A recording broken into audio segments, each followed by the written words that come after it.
Welcome to 5 Minutes with interviews organized by biodiverse Anthropocenes. Today we have environmental microbiologist Katharina Kujala. Oh. Hello, Katharina. Welcome to the program. Could you please tell us about your current research?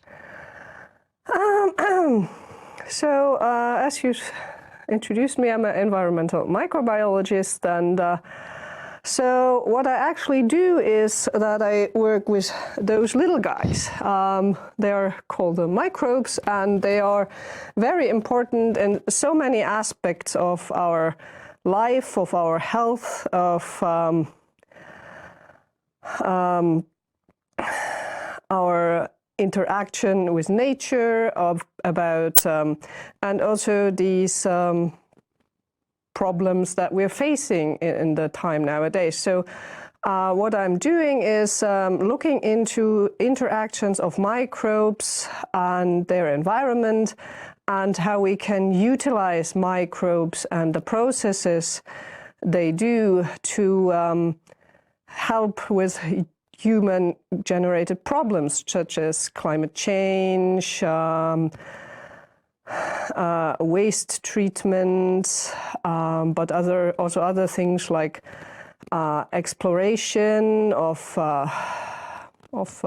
valuable metals or something in the soil, or of just screening a biodiversity, or of let's say, utilizing them to actually benefit from natural materials. For example, many people probably have heard about this bioleaching process that is used in the mining industry, which is based on microbial processes. So we're kind of looking into all of these different things. And of course, as we're like at the University of Oulu, our focus is a lot in the northern hemisphere, and especially in this Arctic and subarctic region in Oulu and in Lapland, and then also in other northern regions. Yeah, great. Could you also share a specific moment in your research that brought some openings to new directions in the research overall?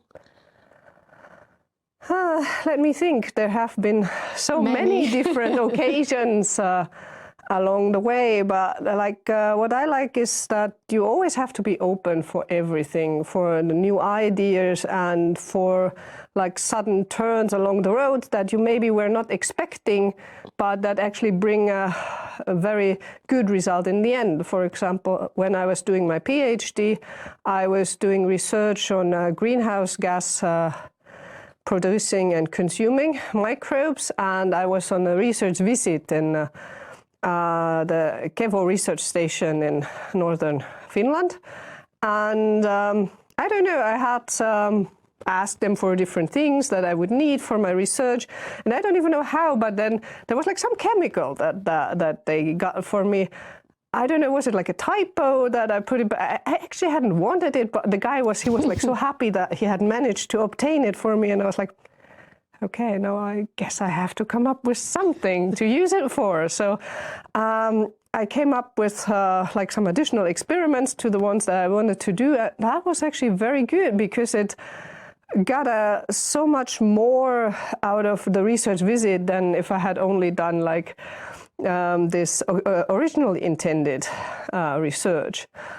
And so I'm not saying that research is always like accidents and surprises, but a lot of this happens in the coffee table discussions or at conference when you chat like to some completely stranger, and it gets a lot of ideas. And so what I really like about my research is that it's very easy to get into the new things. It's not so specific to one point, and every time you explore a new direction, you actually get something very interesting and beneficial out of it.